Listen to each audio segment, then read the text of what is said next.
Welcome to Midnight Rain Tales. The world sleeps, and the rain begins to whisper. In this quiet hour, stories drift through the night air, soft, chilling, unforgettable. Here, under the midnight sky, we share the tales the rain refuses to forget. Stay close and listen.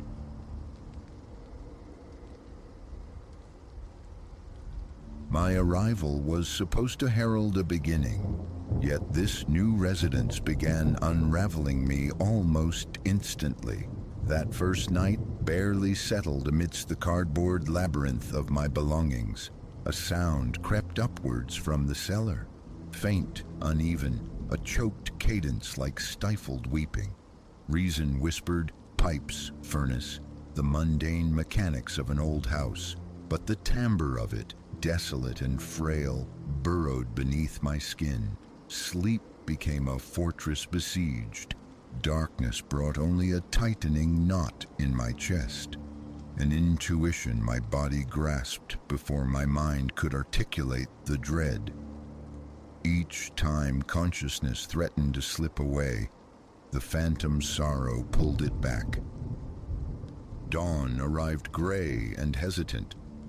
I descended the narrow stairs, the air growing thick with the basement's breath. Mildew, damp concrete, the ghost of decaying paper. Sunlight was a scarce commodity down here, barely penetrating the grimy window wells, so the stark overhead bulbs I'd installed flickered to life, casting long, dancing shadows. My fingers traced the cool, rough walls, searching for fissures, for any logical source. Nothing. My own footprints marked the dust, a fresh intrusion, but near the far wall, a different pattern emerged. Faint, scuffed impressions, ancient and not of my making. Crouching, I brushed a finger across them. They felt settled, worn deep into the floor's grime. Aside from my few sealed boxes, the space was cavernous and empty. A shiver, unrelated to the cellar's chill, traced its way up my spine before I retreated upstairs. The day became a deliberate exercise in distraction, procuring groceries, imposing order on the living room chaos. New house jitters, I chanted internally, a mantra against the rising tide of unease. Takeout for dinner, a forced attempt at relaxation before the television's flickering light. Yet, as dusk bled through the windows, my shoulders remained clamped tight, my thoughts inevitably circling back down those stairs.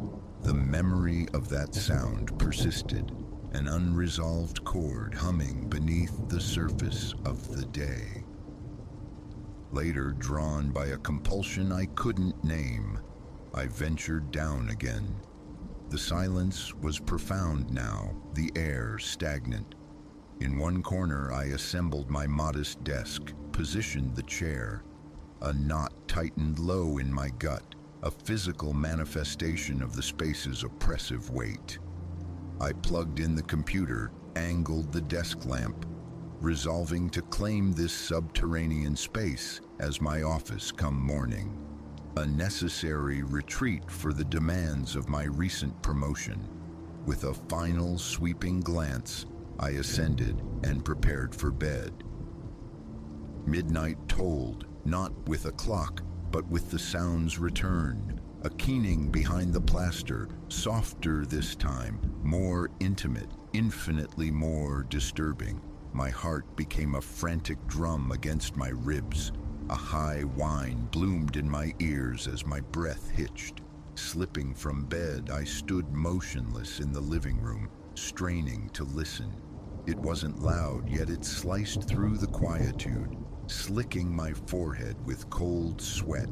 My hands, when I raised them, trembled visibly.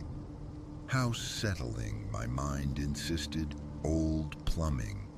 But the cadence felt agonizingly human. Resolve hardened within me. From a kitchen drawer, I retrieved a heavy flashlight. its beam a nervous circle on the floor as I descended once more. Each step down felt weighted, my pulse a frantic echo in my ears. The basement swallowed the overhead light, leaving corners steeped in shadow. I moved slowly, tracing the sound's origin.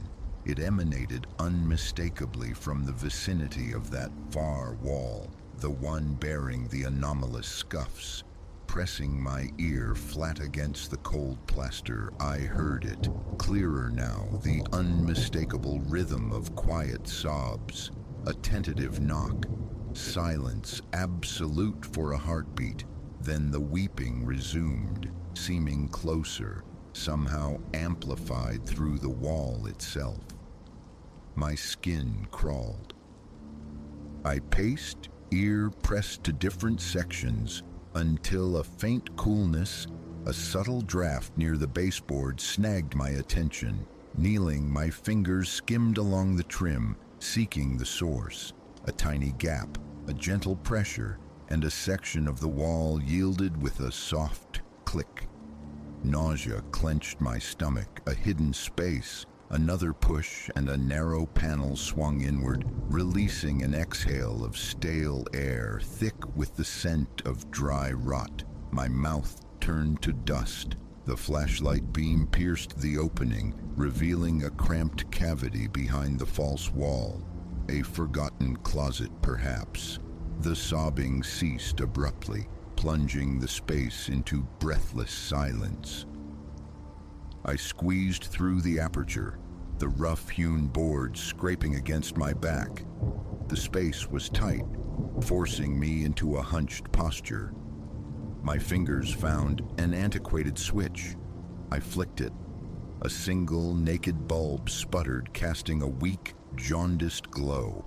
Dust motes danced in the light, illuminating a jumble of forgotten things. Stacked wooden crates, tarnished metal bowls, piles of dark, brittle cloth, small earthenware jars containing desiccated remnants. My heart hammered against my ribs. Unidentifiable sigils marked some surfaces. I picked up a small, dense wooden figurine, its surface intricately carved with symbols that resonated with a primal strangeness. Behind me, a soft rustle. I spun, flashlight beam cutting a frantic arc. Nothing, just shadows and the weight of years.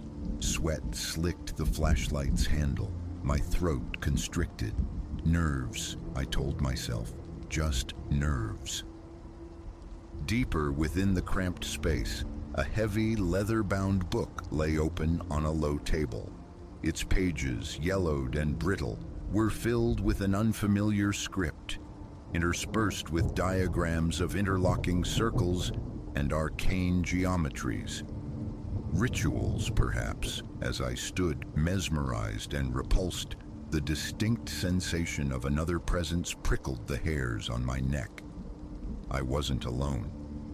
Snapping off the light, I scrambled back through the opening, fumbling to push the panel shut until it clicked firmly into place. Upstairs, I leaned against the locked basement door, gulping air. My pulse a roaring cascade in my head. My thoughts scattered like startled birds. Calm remained elusive, my hands refusing to still. Morning found me leaden-eyed and unrested, a dull ache throbbing at the base of my skull. Coffee brewed, but the basement stairs remained an unbreachable boundary. Just an old storage space, I reasoned, forgotten relics, benign. Yet the memory of the weeping clung, vivid and undeniable. The day dissolved into a blur of work obligations, emails dispatched, calls made, but the hidden chamber asserted itself, its strange contents flickering at the edges of my concentration. The knot in my stomach persisted. By evening's approach, the not knowing had become more tormenting than the potential knowing. Control. I needed to reclaim some semblance of it within my own walls. Phone flashlight activated, I descended, Each step measured, deliberate. The panel yielded to my touch. The stale air greeted me. Nothing appeared disturbed, yet the feeling of being observed intensified. A prickling awareness across my scalp, a bead of sweat tracing a path down my temple. I lifted one of the jars, its label rendered illegible by time. The dried contents, herbs, leaves, rustled faintly as I tilted it. Setting it down, I cautiously opened a wooden box. Inside lay a handful of small, smooth stones, each etched with cryptic markings. A visceral revulsion twisted in my gut. I replaced the lid hastily. Everything resonated with arcane purpose, a language I couldn't decipher. My chest tightened. As I turned to leave, a soft sound brushed the silence, a single choked sob. The flashlight trembled violently in my grip. My breath caught. I swept the beam around the confined space. Stillness, emptiness, yet my skin prickled with an electric fear. The sound did not repeat. Enough. I crawled out, secured the panel, and sank onto the cold concrete floor, breath coming in ragged gasps. My nerves felt frayed to the breaking point. That night, the weeping returned with renewed vigor. Upstairs, sleep was a distant shore. It began near midnight, the sobs ragged, intermittent, seeming to emanate not just from below, but from the very air around me. My pulse became a physical blow against my sternum.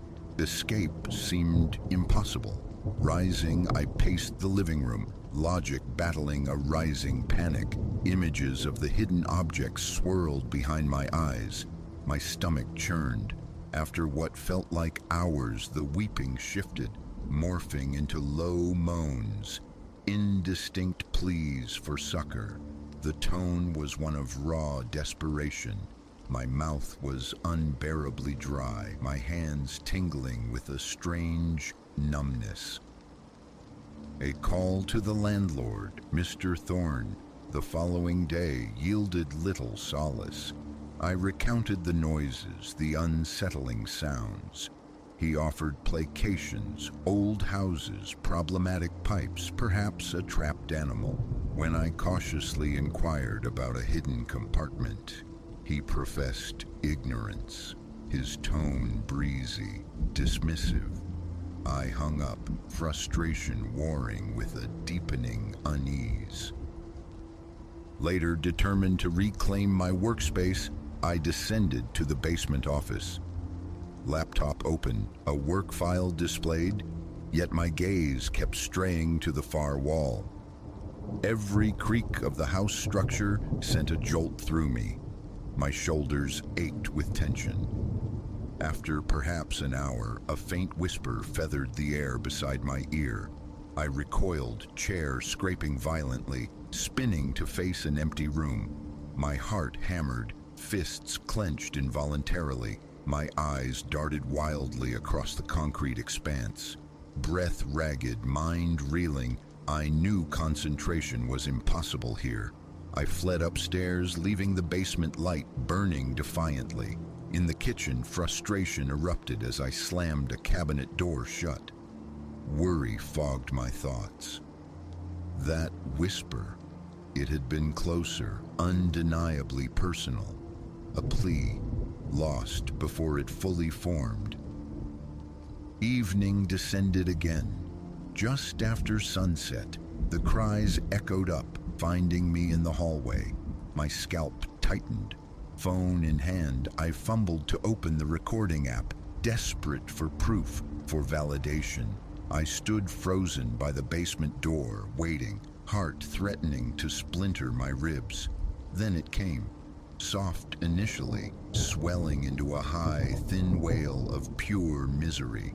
A palpable cold permeated the hallway. My legs felt weak, my breath escaping in shallow pants. I forced myself to remain still, phone held steady. The sound resonated, pulsed, then fractured into a final broken sob before fading. Playing back the recording yielded only a wash of ambient static. No weeping, no moans, nothing. My stomach plummeted. Pressing the phone hard against my ear, I listened again. Only the hiss of empty air. Dizziness washed over me. Multiple replays confirmed the absence. My hands shook as I lowered the phone. Was I inventing this? Was the house itself somehow distorting reality? I rubbed my eyes, trying to anchor myself.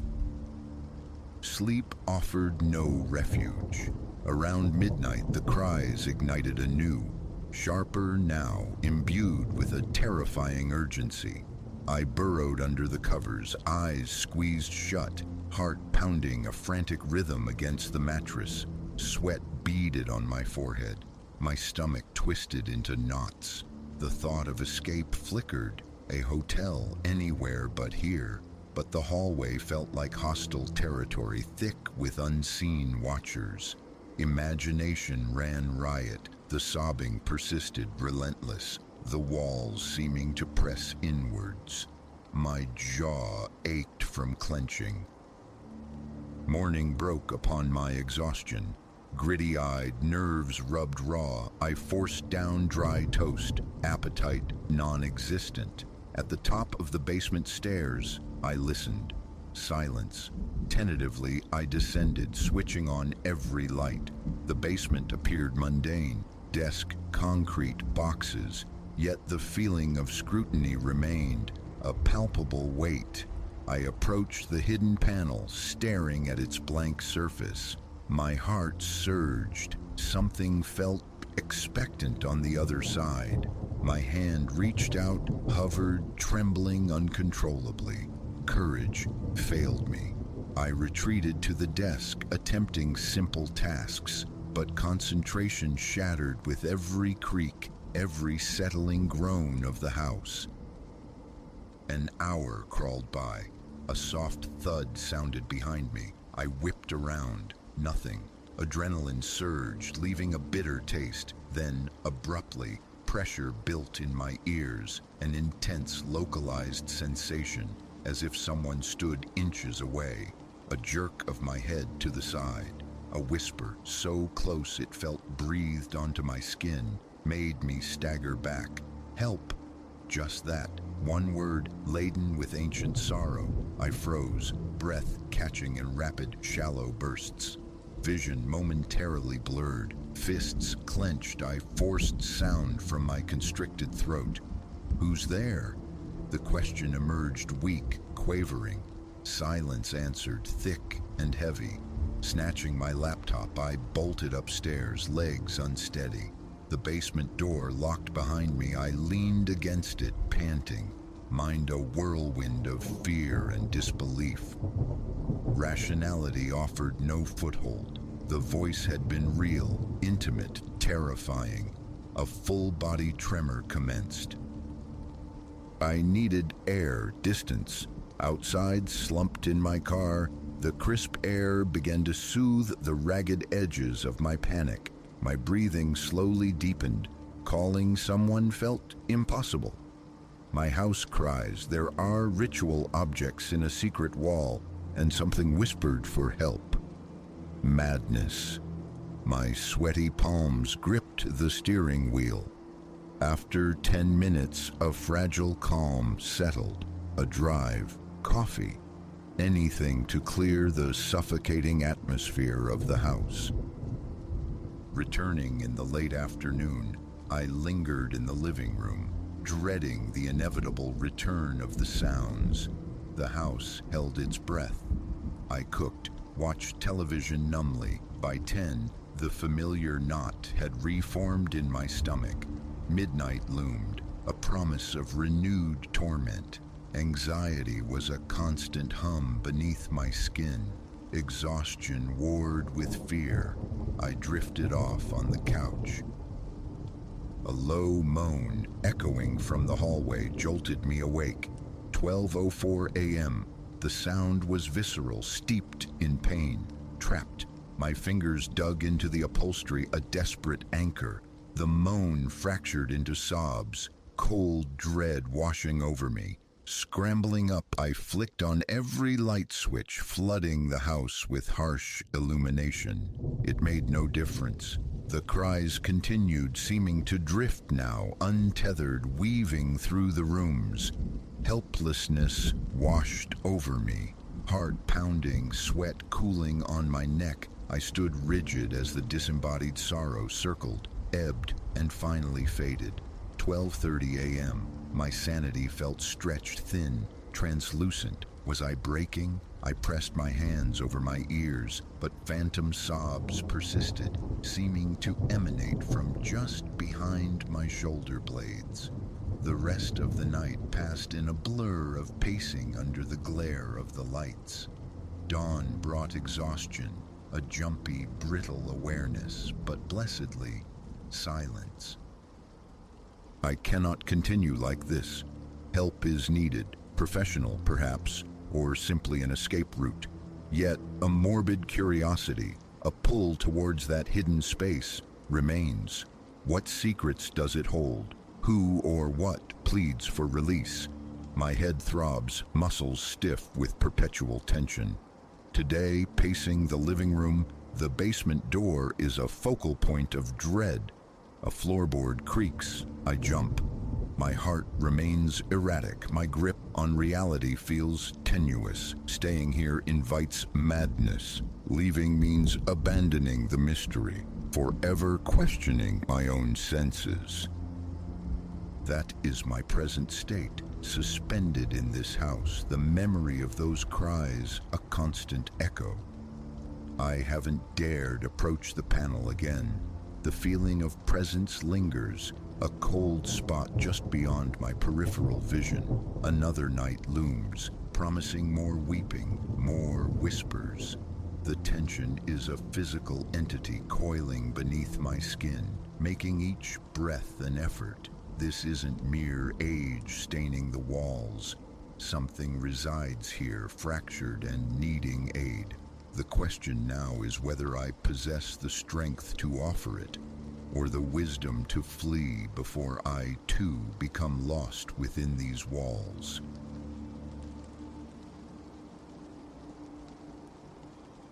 The summons arrived precisely at 17 minutes to 9, a Tuesday morning sharp.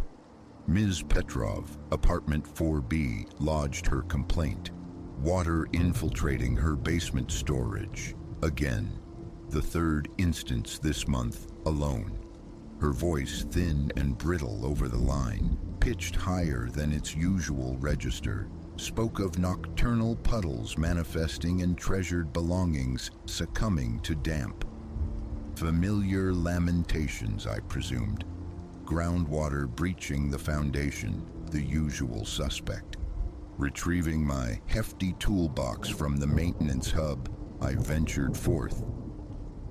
Autumn nipped fiercely, my exhalations plumed white against the crisp air as I traversed the parking expanse. Fallen leaves lay slicked to the pavement in damp constellations. Number 4, the eldest edifice in the complex, a relic of the 60s, harbored those notoriously damp subterranean lockers. Ms. Petrov awaited me at her threshold, draped in a housecoat, her hair a disheveled cloud, fingers clenched white-knuckled around a coffee mug. A tremor agitated her hands as she guided me toward the basement descent. "It's escalated," she murmured, "and something down there. It isn't right. The furniture. I haven't laid a hand on it, yet it's all rearranged." At the stairhead, I thumbed the switch. Fluorescent batons stuttered thrice before achieving a steady, sterile glare, that unforgiving illumination which amplifies every flaw. A breath ascended from the depths, preternaturally chill even for an October cellar. The wooden treads groaned beneath the weight of my work boots. The first assault was olfactory. Not the customary subterranean must, but something acrid, reminiscent of stagnant pond water laced with iron oxide. The concrete landing below remained arid, yet the distinct drip-drip of water echoed from deeper within. Ms. Petrov's storage cage occupied the rearmost corner. As I approached, my tread echoed strangely, the acoustics distorted, suggesting dimensions beyond the familiar confines I'd navigated countless times. An unsettling variance permeated the space. Reaching her wire mesh enclosure, I halted. The padlock hung securely, yet the interior was a tableau of disarray. The antique armchair, habitually shrouded in plastic, perched precariously atop a precarious stack of 3 cartons, tilted at an angle that scoffed at equilibrium. Her stout wooden bookshelf stood inverted, yet its contents clung fastidiously to the shelves, as though inverted in a single gravity-defying motion. You perceive the anomaly. Ms. Petrov's sudden query startled me. I hadn't registered her dissent. None of this is my doing. Yesterday, normalcy reigned, I assure you. My flashlight beam sliced through the gloom, probing the cage's recesses. Then I perceived it, the initial puddle, a perfect circle, perhaps 2 feet across, occupying the concrete floor's center. No overhead conduits, no discernible source. The surrounding concrete utterly dry. Unlocking the cage, I stepped within. The puddle's water limpid yet deceptively deep. My light failed to penetrate its depths.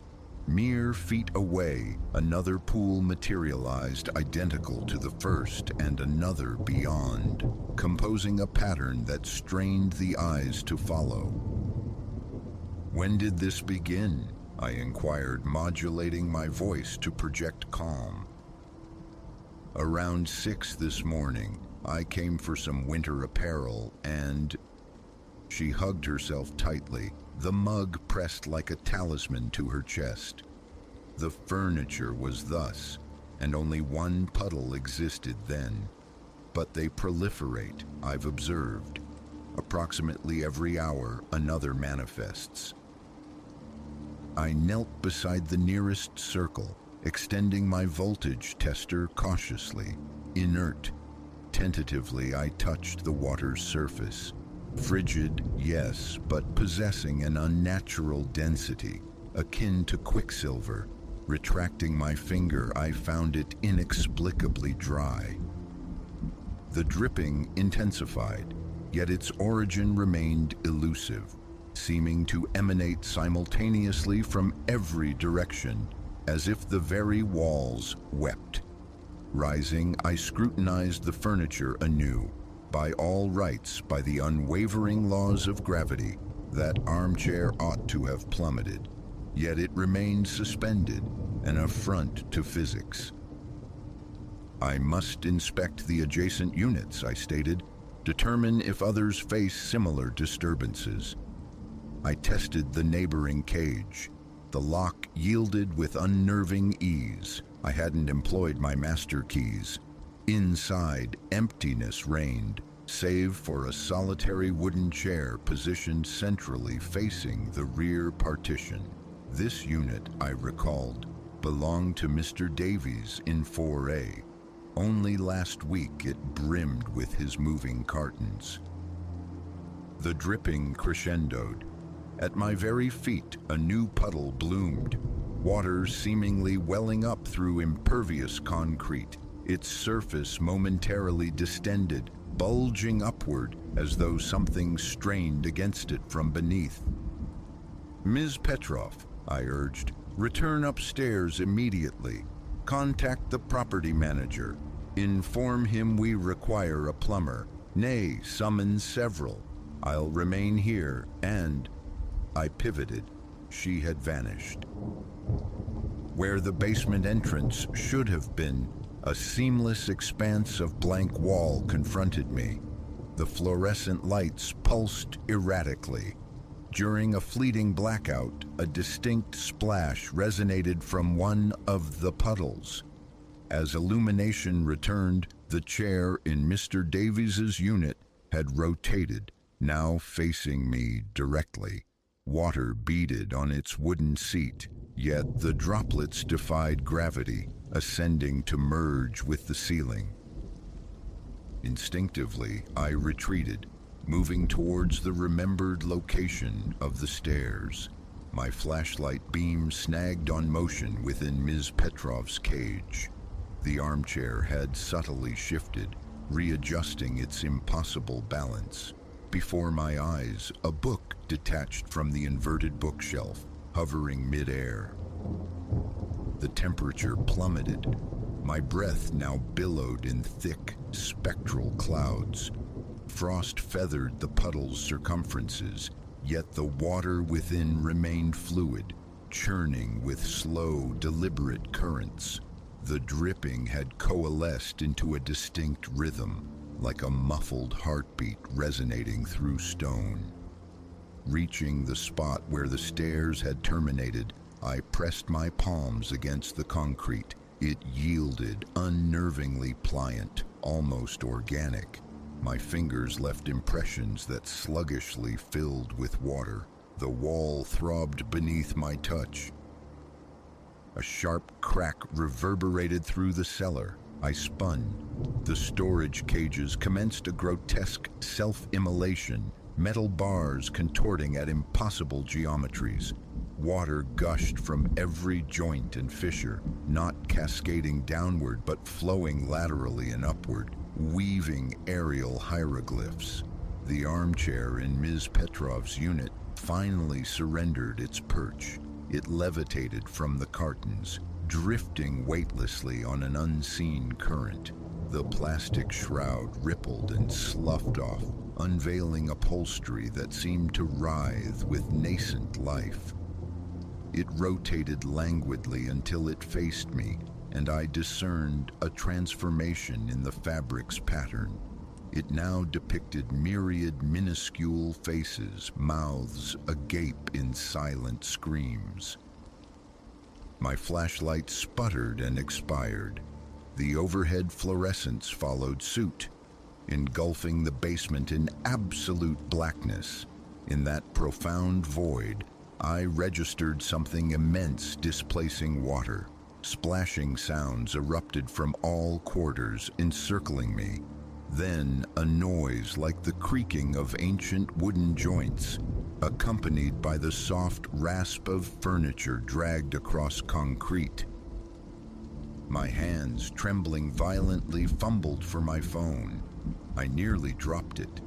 Its screen flared, casting a feeble cerulean luminescence that penetrated perhaps 3 feet ahead. Within that meager illumination, I saw the floor had transmuted. The concrete had assumed the texture of dermis, rising and falling with measured respirations.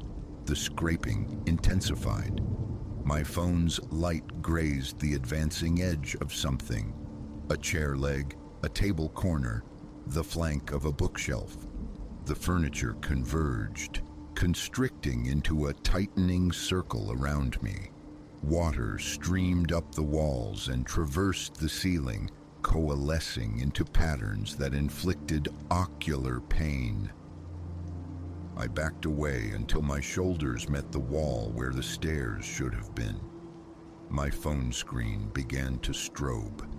In the flickering light, the armchair drifted closer, the faces embedded in its fabric now animated, turning to track my presence. Behind it, other pieces ascended. Chairs, tables, shelves, all warped into unnatural configurations, all imbued with dreadful intent. The phone died. In the perfect dark, something cold and wet brushed my shoulder. It possessed the texture of fingers, yet too numerous, articulating in ways digits should not. The dripping sound had escalated into a deafening roar, obliterating the sound of my own frantic gasps. Then light flared, brutal and abrupt. I stood at the base of the basement stairs. Ms. Petrov occupied the landing above, hand poised on the light switch, coffee mug still clutched tight. "Discover anything?" she called down. "The water damage." My gaze swept the area. The storage units appeared utterly normal. Furniture rested solidly on the floor, betraying no hint of disturbance. The concrete was bone dry, but within Ms. Petrov's cage, her armchair had been repositioned. It now squarely faced the wire mesh door, a dark, damp stain marring its seat cushion, shaped unmistakably like a handprint. "Summon a plumber," I managed, surprised at the steadiness of my own voice. "Actually, summon several, and refrain from descending here again. Not unaccompanied, not ever." I mounted the stairs swiftly, resisting the urge to sprint. At the summit, I risked a final glance backward. A solitary puddle had formed in the basement's precise center. As I watched, a ripple disturbed its surface, as though something immense far below had stirred in its slumber. I slammed the door shut and twisted the lock. Through the solid wood, I could discern the dripping recommence, arranging itself into a pattern that almost resembled spoken syllables. Ms. Petrov prattled about insurance claims and water mitigation, but her words barely registered. I was already striding away, my keys jangling with disproportionate loudness in my shaking hands. 15 other maintenance requests awaited my attention that day, but they would remain unaddressed. I drove directly to the property manager's office and deposited my keys upon his desk. "I resign," I declared. He began to remonstrate, but I was already exiting. In my rearview mirror, Building 4 diminished. Just before rounding the corner, I glimpsed something dark undulating behind Ms. Petrov's basement window. It resembled water flowing upward, though perhaps merely a trick of shadow. I never returned to verify. 3 days hence, the local Gazette reported Building 4's evacuation due to grave structural integrity concerns.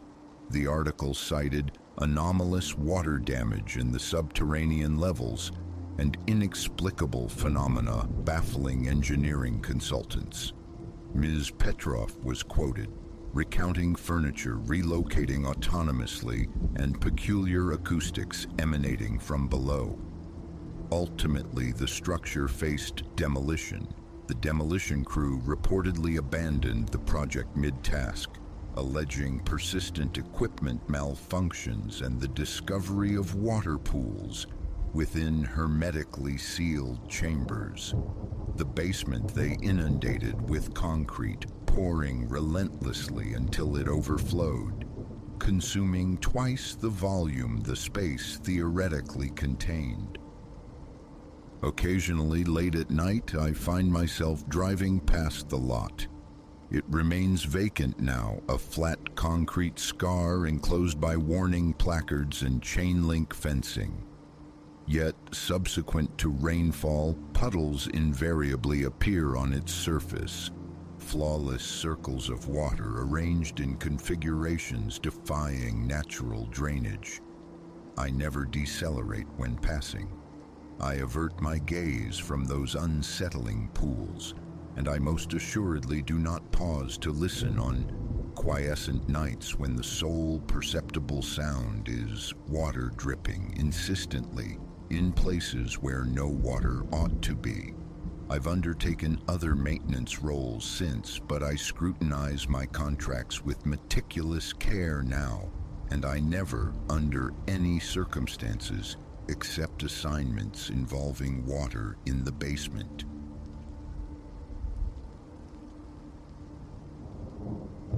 They began their intrusion at 16 minutes shy of 4 on a Tuesday afternoon. The timestamp burned itself onto my phone's screen the instant the susurrus started. a phantom tide rising from the basement's deepest recess, lurking behind the hulking, antiquated water heater. 6 hours I'd spent wrestling cardboard ghosts in my childhood home, a necropolis of forgotten possessions. My father, gone 3 weeks now, had left this final subterranean labyrinth. The house, poised for sale, demanded purging before the closing next month.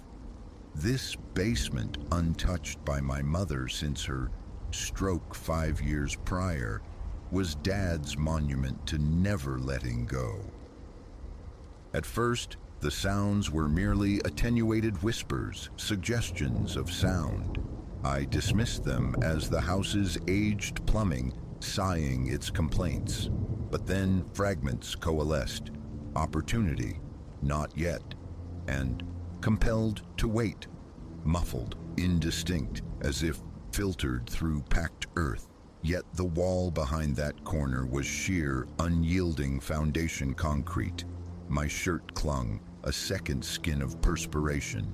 The air hung thick, tasting of dust and stillness. I rose from a sarcophagus of brittle Christmas ornaments drawn toward the corner. A single naked bulb wept weak, jaundiced light, failing to penetrate the far gloom.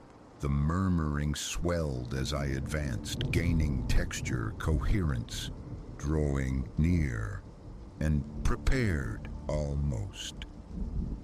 My hand, palsied, sought the switch beside the heater. Its porcelain surface, cold beneath my touch, yielded with a stark click that ricocheted off the concrete confines. A second bulb flared, sputtering violently before bathing the corner in a sterile, unforgiving glare. Vacant, utterly vacant, save for the intricate shrouds of cobwebs and the brittle husks of long-dead insects. Yet the voices persisted. He has arrived. Clear, resonant, impossibly close. A man's tone, deep and measured. Yes, at long last, a woman responded, her voice laced with a desperate urgency. I pivoted, scanning the expanse. Boxes loomed like silent sentinels against the walls, spectral furniture draped in white sheets. My father's workbench, a landscape of settled dust. No one. A frantic percussion thrummed against my ribs. Sweat traced cold paths down my temples. Fumbling for my phone, I activated the camera, its lens a searching eye. Is anyone present? The words fractured as they left my throat. We have anticipated this for so long. The man's voice emanated from the very space I occupied. 37 years. The woman's voice overlaid his, a chilling harmony. The temperature plummeted, my breath plumed, unseen in the sudden cold. The phone's display showed only the barren corner. I retreated, step by cautious step, keeping the camera fixed. Who are you? What is it you require? You recognize us, Eli, the woman's voice gentled, intimate. You conversed with us when you were small. My knees threatened to buckle. Only kin called me Eli, a name I'd shed around age 10, the precise year my solitary descents into the basement ceased. Impossible. I backed away until my shoulders met the rough wood of the stairs. You aren't real. This isn't occurring. Our reality is unchanged. The man's voice seemed to glide closer. We observed your ascent through the floorboards. We registered your first unsteady steps, your earliest utterances, the night your arm fractured, your quiet weeping until dawn. Vertigo seized me. Dark motes swarmed my peripheral vision. That night surfaced from memory's depths. 6 years old. A fall from bed, unwilling to disturb my parents. Lying in the dark, stifling sobs, strangely comforted by soft assurances drifting from below. Desist!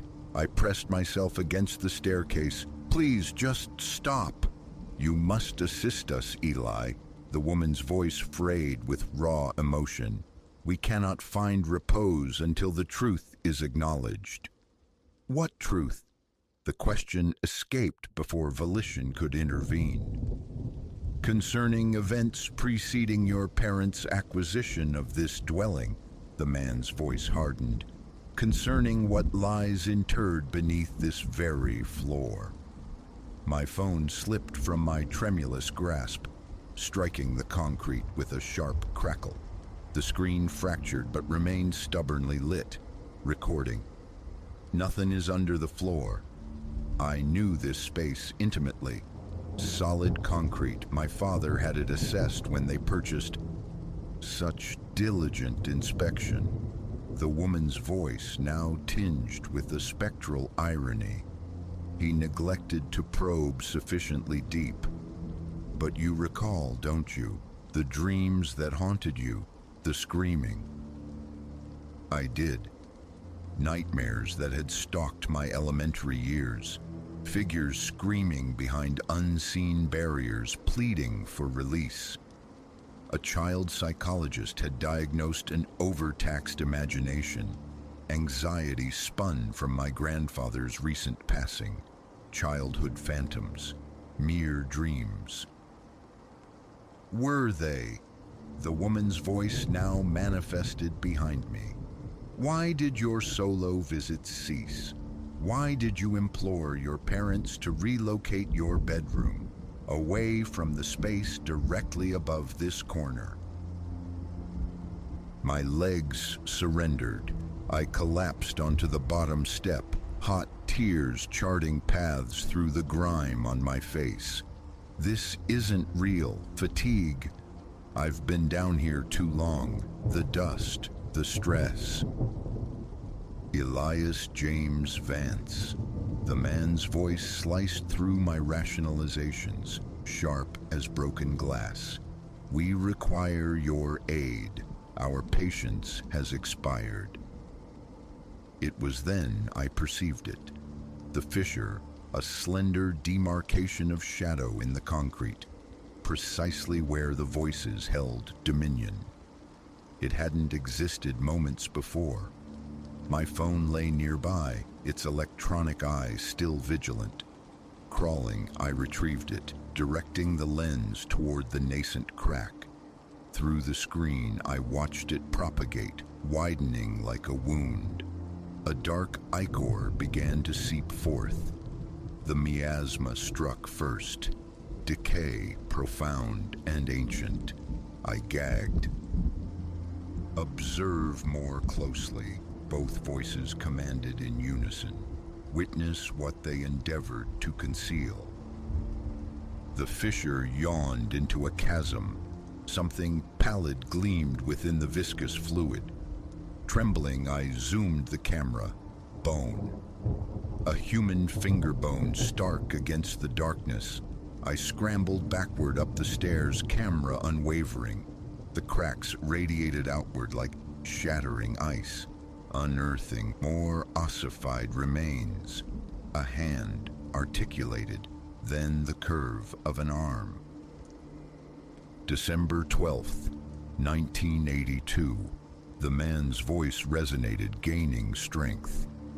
The date they extinguished our lives, when they entombed us beneath rapid-setting concrete and conveyed the property 2 months hence to a hopeful young couple, awaiting their first child. My parents, they had acquired the house in February 1983, 2 months before my birth. The authorities never located us.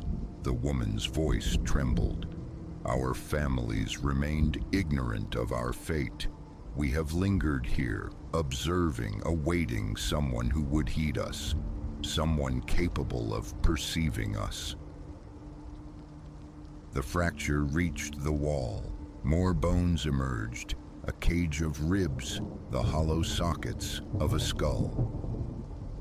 Why me? The question was a thread of sound. Children perceive what adults dismiss. You sensed our presence. You attempted to convey it, but they conditioned you to forget, to rationalize it as fantasy. The voices amplified, but you are here now. You possess the evidence. My phone documented everything. The burgeoning cracks, the skeletal fragments, the dark efflorescence staining the concrete. 2 additional souls reside beneath this floor. The man's voice turned somber, almost gentle, concealed by individuals who believed discovery impossible. But you located us, Eli, as you were always destined to. Hours I remained on those steps, filming the grim tableau. When the phone's battery finally succumbed, I used the landline upstairs to contact the police. They initially suspected a hoax until the video played, until the forensics team began the methodical destruction of the concrete. 4 skeletons, ultimately 2 male, 2 female, missing persons from 1982. The house's previous owner, a contractor, had vanished that same year, absconding internationally with his business associate. Cold cases, all resurrected from the dust. I still register the voices intermittently, though they are quieter now, imbued with a certain peace. Late at night, sometimes a faint thank you seems to drift through the fabric of my apartment building, despite the 10 miles separating me from that violated basement. The house sold, inevitably diminished in value by its notoriety. The new proprietors filled the basement cavity, sealing it definitively. But the video file remains preserved, though unwatched since that day. Certain truths demand remembrance, even when years are spent striving for oblivion. Each December 12th, I place flowers upon 4 graves in Crestview Cemetery. The headstones bear recent dates, yet the inscriptions reach back 37 years. My visits are brief, just long enough to murmur, "You are welcome," into the quiescent air. They haven't communicated since the exhumation.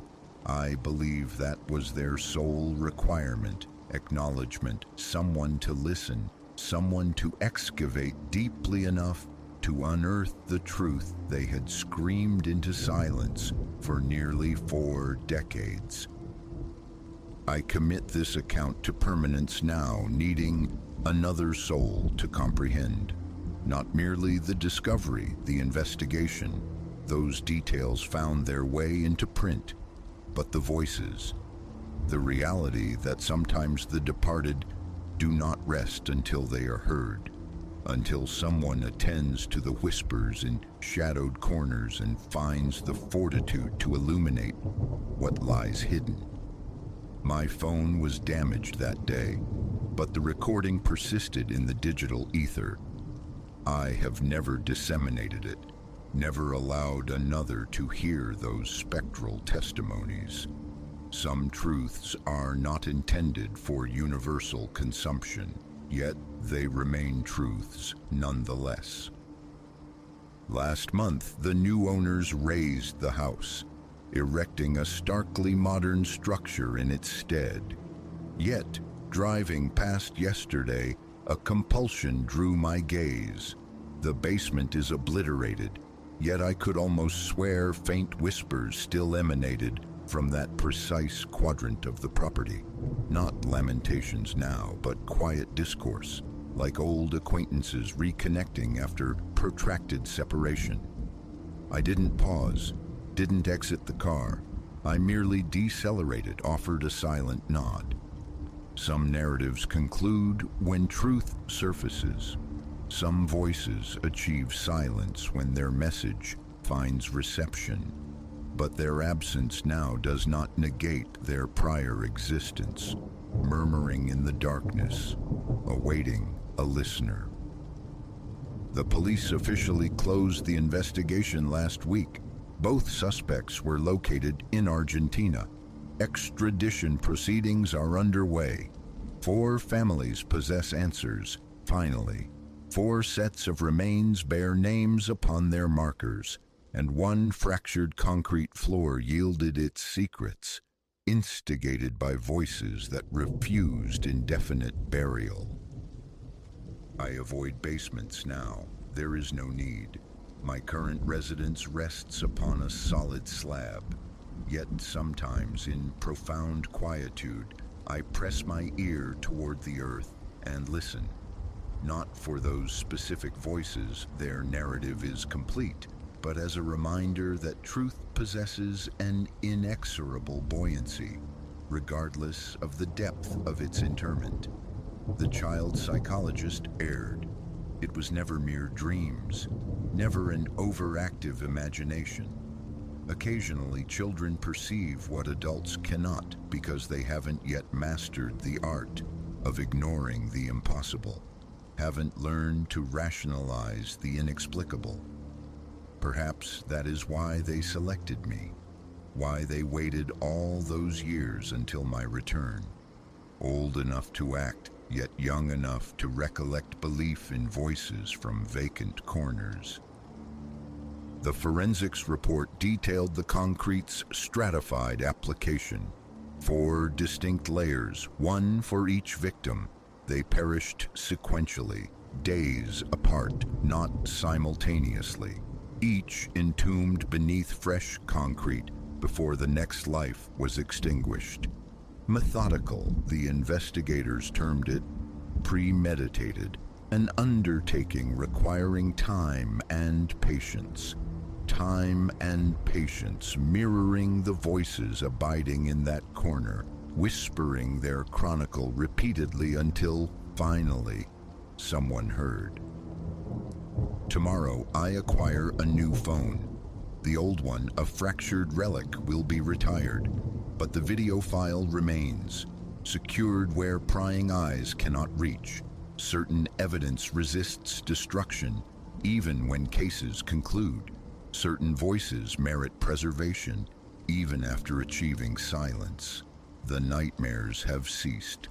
No more screaming behind walls, no more spectral summons using my childhood name in the dark. Still, I employ a nightlight. Old habits cling tenaciously, and some corners I feel deserve perpetual illumination. I ponder sometimes. Are there other basements, other voices suspended in waiting, other truths striving to ascend through concrete and the weight of years? But that is not my narrative to recount. I have shared the only one I know, the one I was uniquely positioned to hear, the one that commenced with whispers in a corner and culminated in 4 souls finally finding their way home.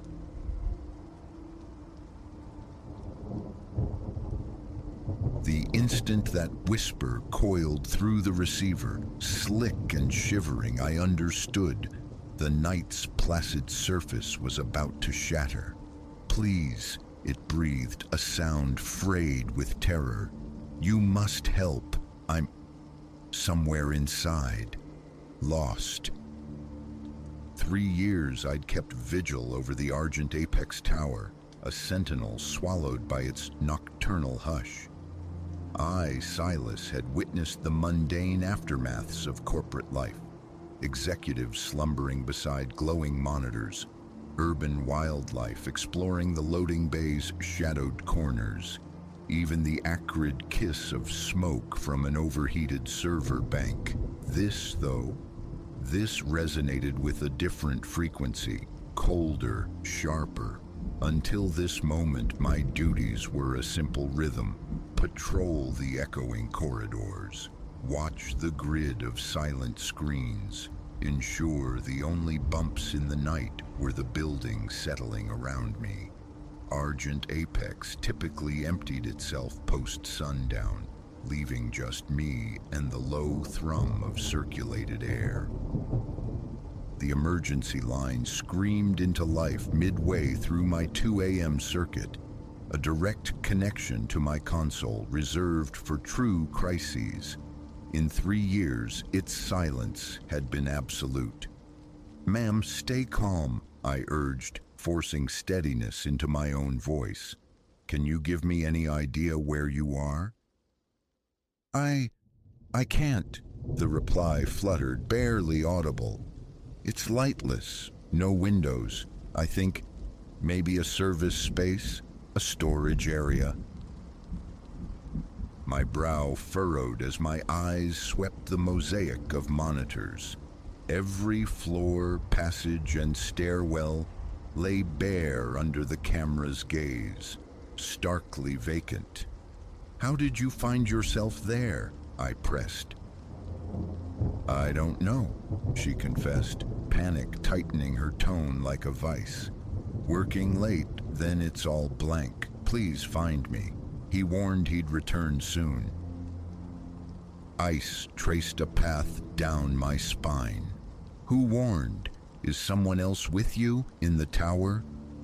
Silence answered. The line wasn't just quiet, it was utterly dead. A beat of stillness, my pulse hammering against my ribs. A hoax? Surely. Yet the raw fear lacing her words felt horribly authentic. I rewound the camera log, scrolling through the evening's final hours, searching for a late worker, a lingering presence. Nothing. The last soul had departed at 8:47 p.m. sharp. Since then, the tower's sealed lips hadn't opened.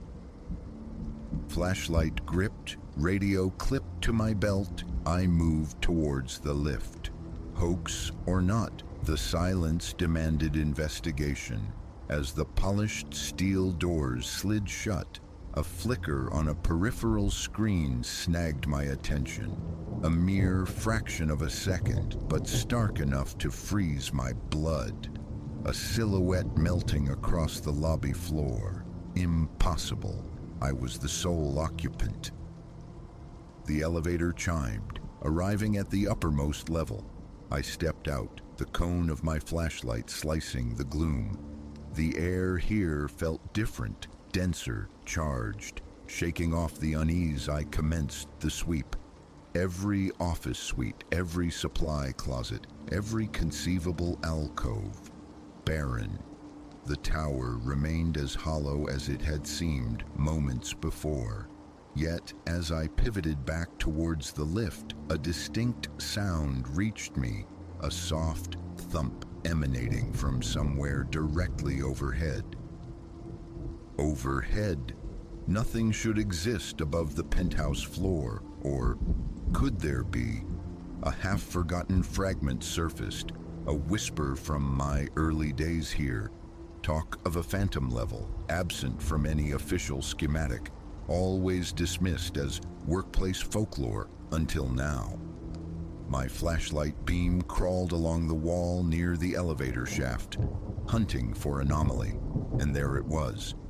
A faint imperfection in the paint, a subtle discoloration roughly the size of a human hand. Hesitantly, I pressed my palm flat against it.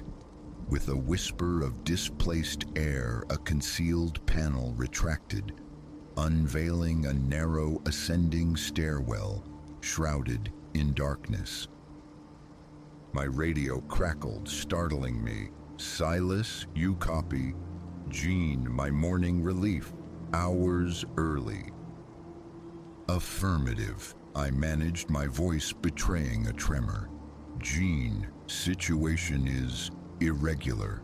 Possible unauthorized presence in the building." "What? No way. I'm watching the feeds right now, Silas. Place is a tomb." I was about to mention the hidden stairs when the sound repeated. That muffled impact closer now, drifting down from the darkness above. "Jean, listen, contact authorities, tell them..." The radio clicked off. Not static, but a complete, lifeless cessation. The power button yielded nothing. Perfect. I stood frozen, flashlight beam fixed on the forbidding ascent. a war raging within. Every nerve screamed retreat, wait for backup, but the woman's desperate voice echoed in my mind. What if she was truly trapped up there, in peril? Drawing a ragged breath, I began to climb. The air grew perceptibly colder with each step, the profound silence amplifying my own ragged breathing and the crunch of grit underfoot. The flashlight's beams seemed to weaken, the encroaching blackness feeling almost solid. Reaching the summit, I found myself in a long, constricted corridor. A stark contrast to the sleek modernity below, this place felt ancient. Walls of raw concrete bled dampness, the floor layered thick with dust, fissured like dry earth. "Hello?" I called out, the sound swallowed by the void. "Security? Anyone present?" Only the oppressive weight of silence answered. I moved down the passage, testing each door, all locked fast, solid metal slabs devoid of peepholes or windows. What purpose did this place serve? At the corridor's terminus, one door stood slightly ajar. I nudged it open, the shriek of corroded hinges grating against the quiet. The chamber beyond was absolute black, my light struggling to penetrate the suffocating gloom. It appeared to be a disused office. Dust-shrouded filing cabinets lined the walls, a hulking desk dominating the center. As my beam swept across the space, it snagged on something that arrested my heart mid-beat. A hand, alabaster pale and utterly still, visible just beyond the desk's edge. "Oh, dear God," I breathed, stumbling forward. "Ma'am, are you all right?" Rounding the desk, my light fully illuminated a tableau that would sear itself into my memory. Not just a hand, but a body, a young woman, dark hair cascading over her features, motionless. I knelt, reaching to feel for a pulse, but my fingers recoiled instinctively from her skin. Ice cold. Then she shifted, not the languid stir of returning consciousness, but a sharp, marionette-like twitch. Her head snapped upright, hair falling away to reveal eyes that were perfect, abyssal voids of blackness. I scrambled backward, colliding hard with the desk. This wasn't real. This couldn't be. The effigy of a woman began to rise, its limbs moving with a discordant, unnatural gait, like a puppet tangled in its own strings. Its mouth opened and I heard the voice, the same trembling whisper from the phone. "You came," it resonated, yet the sound wasn't localized to its lips. It seemed to emanate from the very air around me, from the walls themselves. "We have waited such a long time." I didn't require further invitation. I spun and fled, my heart threatening to detonate within my chest. I could hear it behind me, not running, but moving, that hideous broken rhythm echoing in the confines of the room. I hit the stairs, practically vaulting down them 3 at a time, bursting back into the familiar corridor of the known top floor, refusing to look back. The elevator stood waiting, doors agape like a silent promise. I lunged inside, hammering the lobby button. As the doors began their slow slide shut, I saw it. The thing from upstairs, standing motionless at the corridor's end. It tilted its head, a gesture almost resembling curiosity, and then it smiled, a rictus utterly devoid of humanity. The descent felt like an eternity suspended in dread.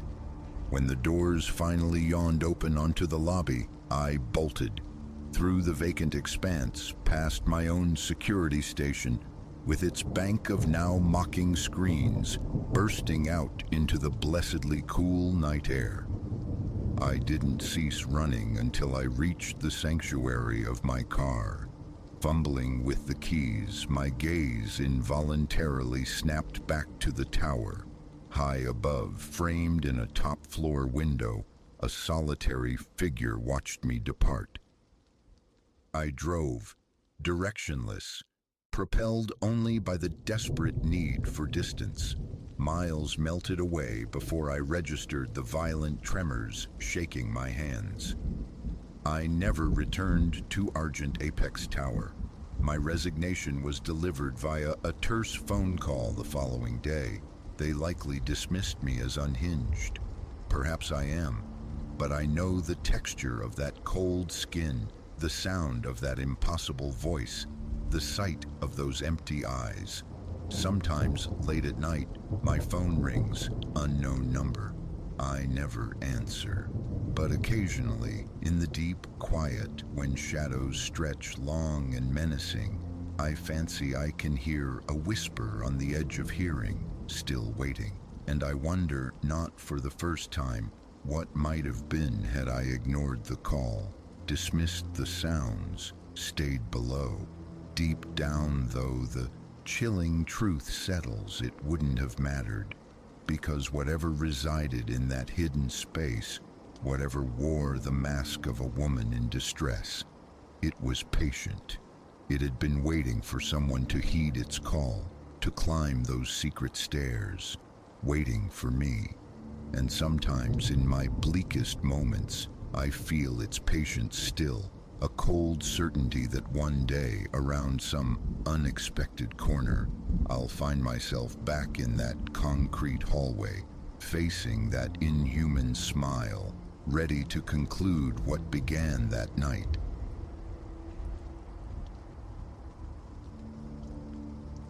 The ocean's boundless blue, forever my solace, warped that sun-scorched afternoon into a liquid cage, predator unseen drawing its invisible net tighter.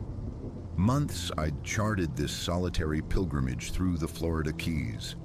As a Lara, student of the sea's deep mysteries, water was my element. Yet this voyage felt different, a quest for dissolution perhaps, a shedding of self into the infinite azure to reclaim equilibrium, peace, purpose even. Love's anchor had slipped, professional tides receded with a denied research grant. I felt profoundly unmoored. This escape was sustenance. Dawn broke crisp and saline, brimming with unspoken promises as I pushed off. The Tern, my little motorboat, boasted few graces but possessed a stubborn heart. Provisions for a day's wandering among the Keys' sequestered corners lay stowed. The initial hours unfolded in pure, unadulterated bliss. I discovered a hushed cove, slipped beneath the surface to drift among pulsing corals, iridescent fish flitting like animate jewels around my limbs. Later, sprawled on deck, sun soaking deep into my bones, I lost myself in the worn pages of a novel. Early afternoon brought the first glimpse, a distant flicker against the water's blinding solar flare. Insignificant, I thought. These waters teemed with pleasure seekers drawn by the flawless weather. Yet time unspooled and a disquiet bloomed. Whichever heading I chose, the speck remained, perpetually equidistant, visible yet indistinct. Paranoia, I chided myself. A fellow traveler tracing a parallel course through paradise. But the knot in my stomach refused to loosen. My gaze kept snapping back over my shoulder. Tension coiled along my spine. Time for a test. I swung the Tern sharply, aiming for a knot of islets I knew to be largely untouched, their mangrove arteries narrow, treacherous for the uninitiated. For a spell, weaving through the emerald tunnels beneath the tangled canopy, I breathed easier, convinced I'd slipped the phantom pursuit. Relief washed over me, But emerging from the island cluster's far side, hope plummeted. There, the same vessel, holding its patient distance, undeniably mirroring my wake. Fear, sharp and glacial, pierced through denial. No coincidence, this. Hours they'd shadowed me. Why? Motives churned, each possibility darker. Pirates, smugglers, something nameless and chilling. The keys, for all their beauty, held shadows. People vanished here. Boats discovered aimlessly adrift, empty save for the sea wind's whisper. Help! I scrambled for my phone. The screen stared back blankly. No signal, predictable. Too far flung, too isolated, utterly alone. My hands trembled on the wheel as options warred within me. Outrun them. The turn was no match for their likely power. Make for the nearest inhabited key. Hours distant, and the sun already commenced its westward plunge. While I wrestled with charts and desperation, a flicker of movement snagged my attention. The other boat altered its trajectory, angling now directly, purposefully, towards me. Breath hitched. The game, whatever its twisted rules, was accelerating towards its endgame. Panic detonated, instinct overriding thought. I wrenched the wheel, spinning the turn in a frantic pirouette. Spray sheeted over the gunnels as I slammed the throttle forward, demanding every ounce of speed from the straining engine. Destination forgotten, escape the only imperative. I flew across the chop, eyes ricocheting between the path ahead and the closing vessel behind. They were gaining, their larger engine devouring the gap. Cold sweat traced paths down my back, mocking the ocean's cool kiss. A desperate gamble, I veered towards a notorious stretch of reef, its jagged teeth lurking just beneath the waves. Perilous, one miscalculation could rip. The turn's belly opened, but I was nimbler, smaller. Perhaps the coral maze could be my salvation. The boat bucked and skipped, entering the shallows, the hull groaning against unseen stone. Teeth clenched, knuckles bleached white on the wheel. I navigated by instinct, by the ghosts of charts etched in memory. Behind me, a shout, the abrupt silence of a killed engine. Had they struck? I didn't pause to learn. Deeper, I pushed into the reef's intricate embrace, my heart a frantic drum against the hull's rhythmic slap. Only when the sounds of pursuit utterly dissolved did I dare throttle back, sucking in ragged breaths as adrenaline's tide slowly receded. A new crisis dawned. Panic had scoured my bearings clean. The sun bled across the sky, a breathtaking wound of orange and rose. Darkness would soon descend, and I was adrift in treacherous waters, route unknown. I cut the engine, letting the current take us, the silence profound, broken only by water's gentle caress and the distant lament of gulls. My charts were useless in the deepening twilight. Suddenly, a sharp crack echoed across the water. I flinched, imagining gunfire, but no. The unmistakable percussion of fiberglass meeting coral. They were still out there, still hunting. Fear transmuted into resolve. I refused to become another footnote, another Keys mystery swallowed by the sea. I was a scientist. These waters, I knew them. I could prevail. Drawing a steadying breath, I forced logic upon chaos. The reef, the pattern of emerging coral heads. It had to be Elbow Reef. If so, northwest lay salvation. Islamorada, people, help. With trembling fingers, I coaxed the engine back to life, its growl obscenely loud in the encroaching night. bow pointed northwest, I crept forward, agonizingly slow. Every shadow became a lurking hull, every wave crest a phantom engine's roar. The passage stretched into an eternity. My eyes strained against the gloom, seeking landmarks, perpetually braced for the jarring impact of collision. Then faint sparks against the horizon, pinpricks of light resolving into the familiar glow of Islamorada, safety. Approaching the harbor, flashing blue lights materialized. A sickening lurch. Had they somehow outpaced me? No. Coast Guard. Someone must have reported erratic maneuvers. Never had I welcomed the prospect of being boarded with such fervent relief. My story tumbled out, breathless and disjointed, meeting the guardsmen's impassive, skeptical gazes. They searched, found nothing. No mysterious boat, no corroboration for my frantic tale. Dehydration, sunstroke, their unspoken diagnosis hung heavy in the air.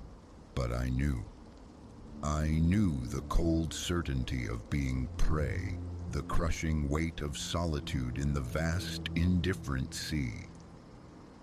They towed me back, the Tern looking small and violated beside their imposing cutter. Stepping onto the solid dock, my legs gave way. Strong hands steadied me, lowered me onto weathered planks. Water pressed into my hand. I drank, realizing the depth of my thirst.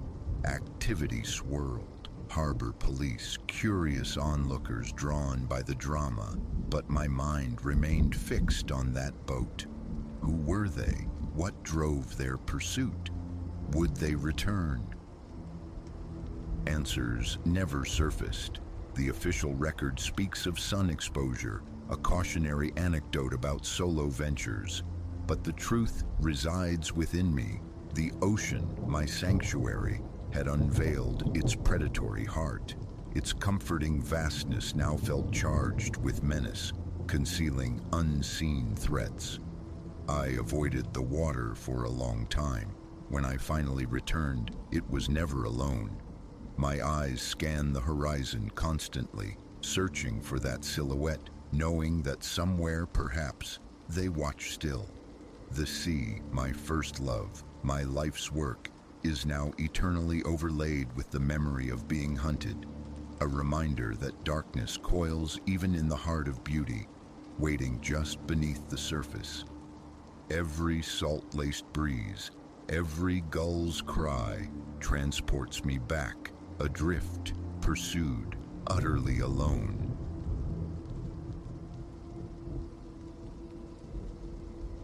The ember-hearted fire, once a nucleus of warmth against the encroaching chill, now pulsed like a wound in the darkness, painting us, me, as a target. Out there, beyond the flickering perimeter, unseen eyes reflected the flames with a cold, predatory gleam. Years I'd walked solitary paths, weaving through wilderness tapestries, finding a rare quietude in the sheer indifference of nature. This pilgrimage into the Ozarks' green heart was meant to be another verse in that familiar song, a week unbound, cradled only by ancient trees and the vast, silent sky. My route meticulously charted, my pack a compact world of necessities. I'd stepped onto the trail buoyant, shedding the city's clamor like a snake sheds its skin. Days unfolded in sun-drenched tranquility. I ventured deeper, threading along forgotten trails, each night's camp a transient haven beside whispering creeks or on wind-scoured ridges offering vistas that stole the breath. The elements conspired in my favor. Nights crisp as autumn apples, days bathed in golden warmth. Time dissolved into exploration, the quiet identification of flora, the thrill of coaxing silver trout from clear streams for my supper. Evenings found me beside my fire, a lone sentinel beneath a cascade of stars spilling across the velvet expanse, saturated with a peace so profound it felt almost holy. Then came the fourth day, and the world tilted. I was navigating a less trodden path, the ruggedness a welcome challenge, when they materialized from the dense foliage ahead. 3 figures, their garments were frayed testaments to hard use, but it was their posture, the immediate, unnerving fixity of their gaze, that struck a dissonance deep within my gut. "Well now," drawled the tallest, a man built like a gnarled oak, his voice attempting amusement that his eyes flatly denied. "Looks like city folk strayed a ways." A smile felt alien on my lips, but I summoned one, striving for an easy tone. "Just exploring. It's stunning country you have." The shortest, his features half lost in a thicket of beard, hawked and spat near my boot. "Ain't our country. Belongs to whoever walks it, right, fellas?" The third man, silent till then, shifted his weight, a subtle movement imbued with a hunter's patience that sent my pulse scrambling. "Thing is," he finally rasped, his voice like dry leaves skittering on stone, "some folks don't show proper respect. Come trampling through, leaving their mess. We take exception to that." My hands rose, palms out, a gesture of peace. Understood completely. I adhere strictly to leave no trace. Pack it in, pack it out. My respect for this land is absolute. The tall one emitted a bark of laughter, sharp and hollow. "That a fact? Suppose you won't mind us verifying that at your camp then. Ensure everything's proper." The words hung in the air, heavy, stripped of any genuine inquiry. This wasn't about conservation, it was about power, about intrusion, and a chilling certainty settled over me. I was the quarry, regardless of my trail etiquette. "My camp's a good distance back," I offered, gesturing vaguely behind me. "Just out stretching my legs today. Happy to show you my previous sites if you want to backtrack." The bearded one, Jedediah, closed the space between us, his proximity an invasion. The air thickened with the scent of stale exertion and something acrid, illicit, perhaps moonshine. "Funny, I ain't inclined to believe you," he growled, leaning closer. "Smells like a lie, city boy, and liars ain't welcome." My thoughts raced, frantic calculations in a suddenly hostile equation. Outnumbered, my hiking poles' flimsy defense against their simmering aggression. Flight seemed futile. Their knowledge of these tangled woods would eclipse mine utterly. "Look," I began, wrestling my voice into a semblance of calm. "This is clearly a misunderstanding. I want no trouble. How about I just turn around, head back the way I came?" But the third man, Caleb, erupted into motion, his hand seizing the fabric of my shirt. "You ain't going nowhere," he snarled, his face inches from mine. "Not till we impart a lesson about respect in these hills." Instinct detonated within me. My knee snapped upward, connecting hard. A strangled gasp, and Caleb buckled. I shoved him violently back into his companions. A brief, tangled confusion I exploited without thought. I ran. Direction dissolved. Map and compass were forgotten luxuries. Only the imperative remained. Distance. Behind me, enraged shouts tore through the trees, promising retribution. The forest, moments ago a sanctuary, transformed into a suffocating green labyrinth, its roots tripping hazards, its branches grasping claws. Fear lent me wings, a desperate velocity I never knew I possessed. I fled until my lungs were furnaces and my legs screamed betrayal. Only then did I falter, listening, every nerve strained against the sudden, profound silence. Nothing but my own ragged gasps and the frantic drumming of my heart against my ribs. As the adrenaline tide receded, stark reality flooded in. Blind panic had been my guide. I was adrift, utterly lost. The sun bled towards the western ridges, painting the sky in hues of fire and bruise. Darkness was coming, and with it, the amplified terror of being lost, hunted, in an indifferent wilderness. Shelter, some defensible pocket, became the urgent need. Minutes later, a frantic search yielded a shallow declivity beneath a jumble of colossal boulders. Scant protection, but it would suffice. Huddled within, as the last light drained from the world, I inventoried my drastically reduced circumstances. My day pack held water, dwindling energy bars, a basic first aid kit, my main pack containing tent, sleeping bag, the bulk of my food left behind, likely discovered, pillaged. My phone, a hopeful beacon of GPS, displayed only mocking bars of no service. Isolation was absolute. The night stretched into an eternity of amplified dread. Every snapped twig, every nocturnal rustle became the footfall of Silas and his men. Sleep was a fractured thing, punctuated by jolts of terror. Dawn arrived hesitant, painting the forest in pale, uncertain light. Emerging cautiously, the woods seemed less overtly menacing, yet no less bewildering. I chose a direction guided by little more than desperate hope and began walking. Hours crawled by under a relentless sun. My water vanished. Thirst became a physical ache. Streams beckoned, but the fear of lingering, of presenting an easy target, kept me moving.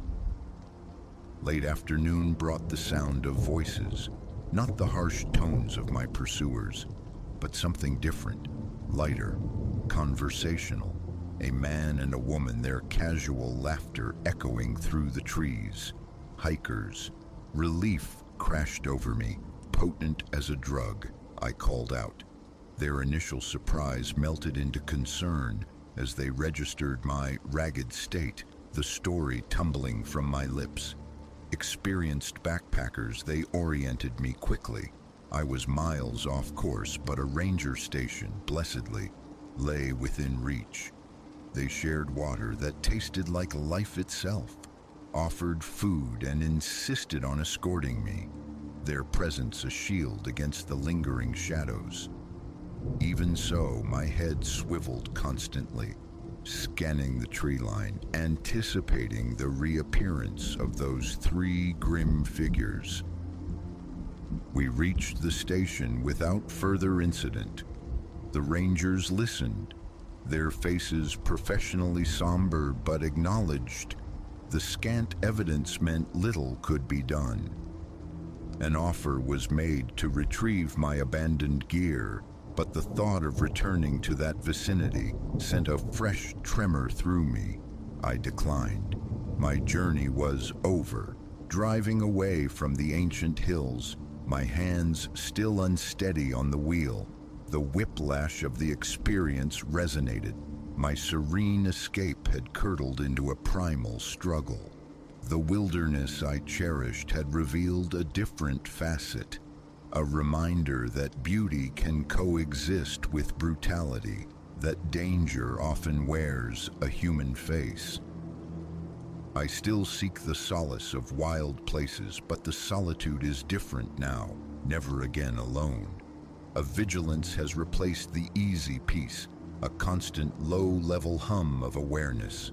Silas, Jedediah, and Caleb had aimed to teach me about territory, about deference. Perhaps they succeeded, though not as intended. They taught me the fragility of the line separating the tame from the savage, and that sometimes the most perilous beasts in the deep woods walk upright.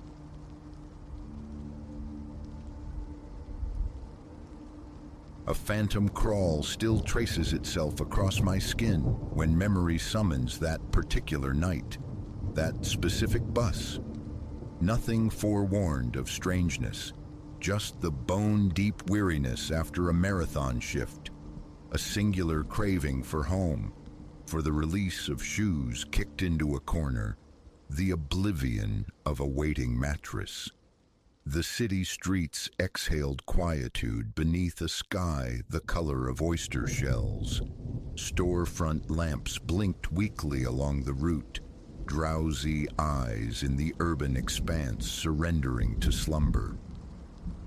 I trudged toward the skeletal shelter of the bus stop, acutely aware this lumbering machine was the final chariot heading my way. A timetable weathered and taped askew promised its arrival within minutes.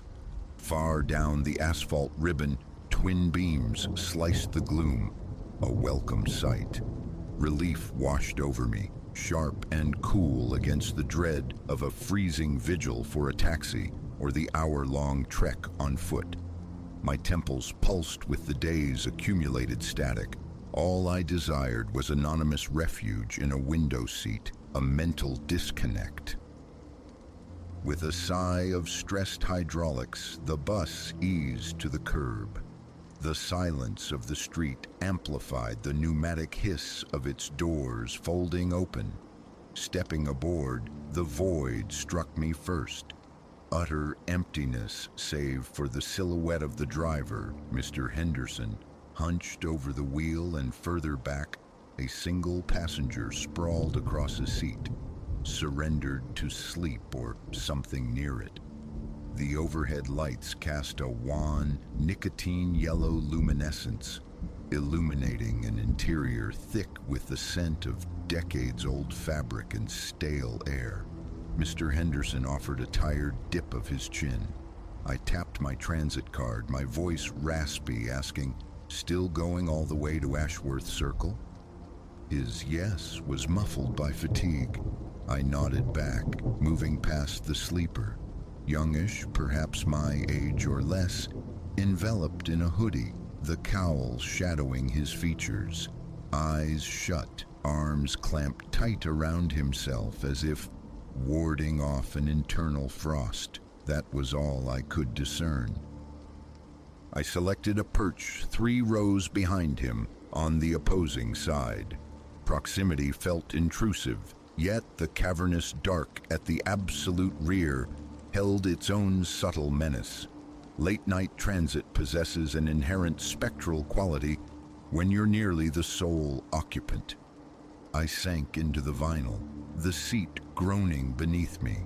Leaning my head against the cool glass, I watched the streetlights drift by, intermittent flares punctuating stretches of dimly perceived pavement.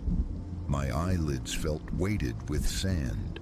The workday replayed in fractured images, incessant calls, multiplying tasks, leaving me barren of any desire but sleep. The engine's steady thrum became a lullaby, coaxing me toward the edge of consciousness. My neck protested its awkward angle. The seat's texture rasped against my jacket. Occasionally, a faint rustle signaled the sleeper. Silas, I decided to call him in my head, shifting position. Otherwise, only the engine's drone and the rhythmic thump of tires over unseen imperfections disturbed the quiet. My thoughts dissolved into the usual detritus, unanswered emails, looming errands, the promise of leftovers. Minutes blurred. I hovered in that liminal space, the half-slumber unique to nocturnal commutes, when a jolt, sharp and internal, snapped me awake. A chill, profound and unrelated to the ambient temperature, radiated outward from my core. It wasn't the draft from a poorly sealed window. It was a prickling awareness. my heart suddenly accelerating its rhythm against my ribs. I rubbed my arms, trying to dispel the sensation, my gaze fixed unseeingly on the darkened street, flowing past my window. My own reflection stared back, a faint transparency against the backdrop of passing lights.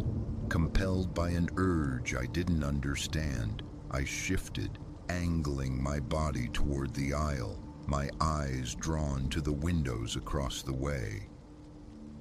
And then I saw it, mirrored in the opposite pane of glass, a visage that belonged neither to Silas nor Mr. Henderson. This face was etched with years. A man, perhaps in his 50s or 60s, regarded me with unnerving stillness. His scalp gleamed baldly beneath a fringe of graying hair, framing features dominated by a dense, untamed beard. His eyes, dark pools in the dim reflection, seemed to bore directly into mine, an intensity there that felt deeply personal. I went rigid. My mind scrambled for logic. Had someone else boarded unnoticed? Impossible. I'd seen only Silas and the driver. There was no space for this stranger to materialize from. My head whipped around, scanning the seats across the aisle. Empty. I craned my neck, peering toward the shadowed rear. Vacant rows stretched back into obscurity. Only Silas, still lost to the world, and myself occupied the passenger space. A frantic drumming commenced in my ears. My mouth turned to dust. Blinking hard, I scrubbed at my eyes, convinced exhaustion was conjuring phantoms. Slowly, deliberately, I turned back to the window. The reflection was gone. Only the faint outline of the empty seat opposite, overlaid with a ghostly trace of my own face, remained. A knot tightened in my gut. Sliding forward, I checked the front again. Mr. Henderson remained focused on the road ahead, hands steady on the wheel. Silas hadn't stirred, his breathing slow and even beneath the concealing hood. Propelled by unease, I rose, my legs feeling strangely disconnected, my hand gripping the cool metal rails for balance. Reaching the driver's partition, I kept my voice low, cautious. "Excuse me," I began, the words catching in my dry throat. "Did we happen to stop back there at all?" Mr. Henderson's eyes met mine briefly, in the overhead mirror before returning to the road. A slight shake of his head. "Nope. Been rolling straight through, no flags, no one waiting." "Why?" I faltered, unwilling to sound unhinged. "Oh, just thought I heard something," I mumbled, the lie feeling thin. So definitely no one else got on since I did. Another negative head shake. Not a soul. Next scheduled stop still a few blocks up. I murmured thanks and retreated, navigating the aisle back to my seat. Passing Silas, I risked a closer look. Definitely young, a faint shadow of stubble on his chin. Nothing resembling the formidable beard of the apparition. He was deeply asleep, mouth slightly agape. No trace of the older man's stern countenance. I sank back into my place, concentrating on regulating my breath, my palms slick with cold sweat. I scanned the interior again. Empty seats, bare floor, nothing amiss. Yet the air itself felt altered, charged with an unseen static. Just fatigue, I told myself sternly, half dreaming. But the clarity of that face lingered, the precise shape of the beard, the web of lines on the brow, the unwavering gaze. It felt undeniably real. Resolving not to court another glimpse, I deliberately turned my body slightly forward, fixing my gaze on the back of Silas's hooded head. My heart refused to settle. A minute or two crawled by. The bus swung around a corner, and the sweep of external lights momentarily flooded the interior. In that fleeting cascade of illumination, a flicker registered at the edge of my vision. Movement, like someone shifting weight in a seat directly behind me. I spun around, adrenaline surging. Nothing, only the rows of empty, silent seats receding into the gloom. My chest constricted, breath snagging in my throat. Headlights, I reasoned desperately. Shadows from buildings. But my skin crawled with a primal certainty that contradicted logic. Stay calm. I fumbled for my phone, its familiar glow a small anchor in the rising tide of unease. Scrolling aimlessly through feeds, I strained my ears, listening past the engine's hum for any sound out of place. Silence. The phone screen became my focal point, though I periodically glanced up, willing my stop to materialize sooner. 10 more minutes, the schedule implied. An eternity. Another few blocks dissolved behind us. The bus lurched over a speed bump, the jolt snapping my head up. Reflexively, my eyes darted to the window beside me, then flickered across the aisle. A force of habit now, a morbid curiosity. For a heartbeat, nothing. Then, abruptly, starkly, it was there again, in the reflection on the far side. The same weathered face, the same thick beard, the same penetrating stare aimed squarely at me. This time, the intensity was magnified, almost accusatory, and then I swear I saw his lips move, shaping silent words. My heart hammered against my ribs, the pulse echoing in my temples. A choked gasp escaped me as my body jerked involuntarily. Twisting violently, half rising from my seat, I scanned the physical space, empty. The seat, the aisle, utterly vacant. Silas remained oblivious. The drumming in my ears intensified. My breathing grew shallow and rapid. I looked back at the window, gone, vanished as swiftly as it had appeared. That was the breaking point. My thoughts fractured, racing down paths with no logical destination. No one else was on this bus, yet the spectral image persisted. Hallucination or impossibility, the distinction no longer mattered. I couldn't endure another second anticipating its return. My hand clenched the seatback in front, knuckles white, seeking stability for trembling knees. Sweat beaded on my palms.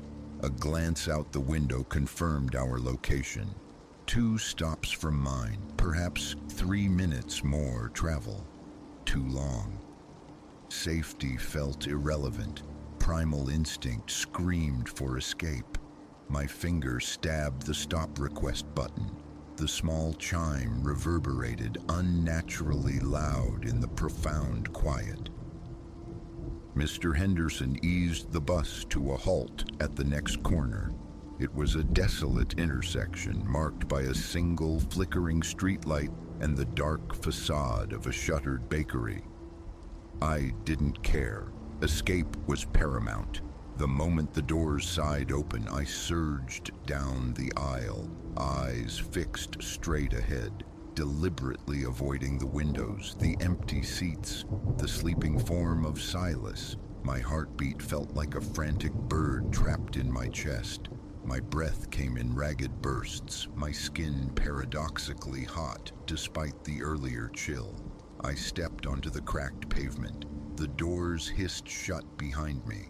With a low rumble, the bus pulled away, abandoning me to the solitary darkness. The street was sparsely lit. The pavement fractured beneath my feet. A shadow detached itself from a bin and resolved into a slinking cat before vanishing around a corner. I drew several deep breaths, attempting to quell the internal tremor. My arms remained rigid, my stomach coiled tight. The night air bit at my exposed skin, and I rubbed my hands together briskly. I started walking, My intended stop lay 2 blocks further, but the thought of waiting there, exposed and vulnerable, was unbearable. Better this dimly lit route, however unnerving. My phone estimated a 10-minute walk home. Every few steps, an involuntary glance shot over my shoulder. Illogical fear prickled my nape. Though demonstrably alone, the sensation of being watched clung to me like damp cloth. A heavy weight settled in my chest, my jaw clamped so tight my teeth ached. Each mundane sound amplified into a potential threat. The skitter of a plastic bag caught in the gutter, the distant growl of an engine turning a corner, the electric hum of a dying neon sign above a closed shop. My own footfalls echoed with startling clarity. Clouds scudded across the sky, swallowing the moon, plunging stretches of the sidewalk into deep shadow that I had to navigate. That face superimposed itself onto my vision. The bristly texture of the beard, the severe set of the mouth, those piercing, accusatory eyes. How? The question circled endlessly, finding no purchase. I pressed onward, forcing one foot in front of the other, my legs stiff with tension. My back felt intensely vulnerable, anticipating a touch that never came. The air carried the smell of damp concrete and the faint sourness of refuse awaiting collection. My breathing remained shallow, punctuated by quick, nervous gasps. I quickened my pace, taking shortcuts down narrow side streets, driven by the singular need to reach the sanctuary of my building, to hear the decisive click of a locking door, to collapse with a glass of water. Finally, the familiar silhouette of my apartment block emerged at the end of the street. The weak yellow glow above the entrance beckoned. My pace turned into a near run. Reaching the front door, my keys slipped through trembling, sweaty fingers. I paused, forced a steadying breath, tried again. The lock yielded. I scrambled inside, slamming the door shut behind me. The solid thud of the bolt sliding home offered a fragile sliver of relief. My shoulders slumped fractionally as I leaned against the cool wall, mind still reeling, heart still pounding a frantic rhythm. I climbed the stairs, traversed the hallway, and finally unlocked my own door. Inside, my bag hit the floor with a thud. Throat raw, I went straight to the kitchen, pouring a glass of water and gulping it down. The cold liquid a small comfort to frayed nerves. Yet the tension lingered in my muscles, my hands still unsteady. I didn't bother with lights or television, just stood leaning against the counter, trying to process the impossible. Hallucination born of stress and fatigue? Perhaps, but it felt too vivid, too sharply defined. That face remained seared into my mind's eye. I never saw the bearded man's reflection again. Mr. Henderson, on subsequent rides, never alluded to anything unusual, and I certainly never volunteered the story. But for a long time afterward, I avoided the last bus, opting for earlier departures or alternate routes home. I possess no explanation, only the stark memory of what I witnessed and the visceral fear it evoked. Even now, recalling it brings back that invasive chill, the clenching in my stomach. I'm not proud of fleeing the bus prematurely, but remaining felt untenable, trapped with that silent, watchful presence in the glass. Proof is irrelevant. Belief is unnecessary. It was real to me. It remains real. And that is why, to this day, I shun near empty buses after dark. I'll gladly endure a crowd rather than sit in isolation, watching my own reflection forever waiting for an unexpected, uninvited face to materialize in the darkness behind me. Sleep comes easier knowing I won't place myself in that vulnerable space again, but I will never erase the image of that man's face. The one thing I never sought and pray I never encounter again.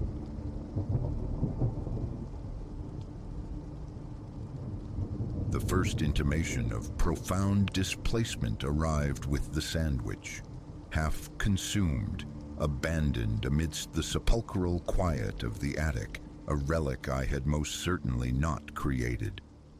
I was merely keeping watch over Serafina's sprawling residence, drawn upwards into the dust-choked space only by a persistent, skittering cadence from above. What greeted me instead was this stark, undeniable proof. My solitude within these walls was a fragile illusion. Serafina, caught in the whirlwind of a fortnight's business abroad, had offered me the keys to her domain, a magnificent, time-worn Victorian, all elegant decay and floors that sighed underfoot. I'd embraced the opportunity, envisioning a respite from the confines of my own modest apartment. The initial days unfolded with deceptive tranquility. Time was spent wrestling with my manuscript, wandering through echoing rooms, and consciously suppressing the tendrils of envy for Serafina's life. Then the whispers began.